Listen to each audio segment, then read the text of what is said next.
Halo, perkenalkan nama saya Akmal Sidki. Saya mahasiswa psikologi Untak Samarinda. Jadi kali ini saya akan menjelaskan salah satu teknik modifikasi perilaku, yaitu shaping. Jadi kita masuk ke dalam pengertian shaping dulu. Jadi shaping adalah teknik modifikasi perilaku yang digunakan untuk membentuk perilaku baru secara bertahap lewat penguatan atau reinforcement pada setiap kemajuan kecil menuju target. Jadi bisa dibayangkan aja, shaping itu kayak membimbing seorang step by step untuk akhirnya bisa mencapai perilaku yang kita inginkan. Jadi sejarah pertama kali teknik shaping ini diperkenalkan itu oleh B.F. Skinner. Jadi B.F. Skinner ini adalah seorang psikolog terkenal dari Amerika Serikat pada tahun 1930-an. Jadi Skinner ini awalnya menggunakan teknik shaping ini itu pada hewan, yaitu merpati dan juga tikus, untuk membentuk perilaku yang awalnya itu nggak mungkin dilakukan, tapi karena adanya tahapan-tahapan kecil itu jadi mungkin dilakukan. Jadi teori yang mendasari teknik shaping ini adalah teori operant conditioning dari B.F. Skinner. Intinya perilaku akan semakin kuat kalau diberi konsekuensi positif. Setiap kali seorang menunjukkan perilaku yang mendekati target perilaku yang sudah ditentukan, kita harus kasih reinforcement positif supaya dia mau untuk lanjut ke tahap selanjutnya dari teknik shaping ini. Jadi teknik shaping ini terus berkembang. Yang awalnya itu hanya bisa digunakan kepada hewan, sekarang juga bisa digunakan kepada manusia. Jadi bagaimana cara menerapkan teknik shaping ini? Jadi pertama kita tentukan dulu perilaku target apa yang ingin dibentuk. Jadi apa manfaat dari shaping?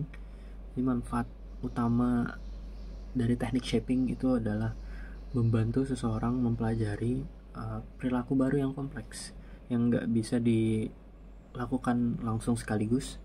Selain itu, shaping juga bisa meningkatkan kepercayaan diri karena setiap kemajuan kecil dari seseorang akan diberi reinforcement positif. Nah, setiap kali individu itu berhasil melakukan target-target atau tahap-tahapan kecilnya, tahapan-tahapan awalnya, kita harus berikan reinforcement positif.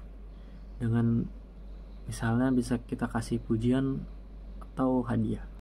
Misalnya kita ingin seseorang ini menjadi lari pagi setiap hari.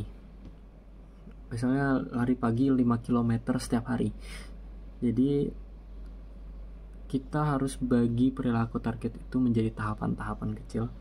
Misalnya dari yang awalnya dia belum pernah lari pagi sama sekali, kita buat dulu dia untuk jalan minimal 500 langkah sehari, lalu bertahap lagi ke 1000 langkah, lalu bertahap lagi untuk bangun pagi, lalu bertahap lagi untuk setiap pagi itu harus lari mungkin 100 meter dulu, lari jogging 100 meter bertahap sampai 5 km. Lalu ya seperti yang tadi juga dijelaskan, itu kita harus tingkatkan terus untuk tahapan reinforcementnya itu, standar reinforcementnya itu secara bertahap sampai akhirnya individu itu bisa melakukan perilaku target secara penuh. Jadi ini adalah contoh lain lagi. Tadi misalnya kan untuk mengubah orang yang ingin lari pagi. Sekarang ini contohnya untuk anak-anak. Kita misalnya ingin mengajarkan anak untuk mengikat tali sepatu sendiri. Tahap pertama, anak cukup memegang tali sepatu, langsung kita puji. Lalu tahap berikutnya, ketika anak mencoba membuat simpul sederhana, kita bisa beri hadiah. Lalu tahap selanjutnya, anak mencoba menarik kedua ujung tali, kita bisa beri semangat. Begitu seterusnya sampai akhirnya anak itu bisa mengikat tali sepatunya sendiri. Lalu ketika anak itu bisa mengikat tali sepatunya, kita bisa memberikan reinforcement positif lagi kalau kita berhenti memberikan reinforcement positif, nantinya perilaku itu tidak akan bertahan. Kalau perilaku yang kita inginkan itu sudah berhasil pada individu itu bukan berarti reinforcement positifnya harus diberhentikan, tapi itu tetap harus dilanjutkan agar perilaku itu tetap bertahan, karena perilakunya bisa hilang dalam sekejap kalau tidak dilakukan reinforcement positif lagi ketika ia sudah berhasil melakukannya. Nah, jadi teknik shaping ini juga tentunya bisa gagal kalau tahapan-tahapan yang diberikan itu terlalu susah. Misalnya pada kasus contoh yang sebelumnya saya jelaskan, yaitu lari pagi setiap hari.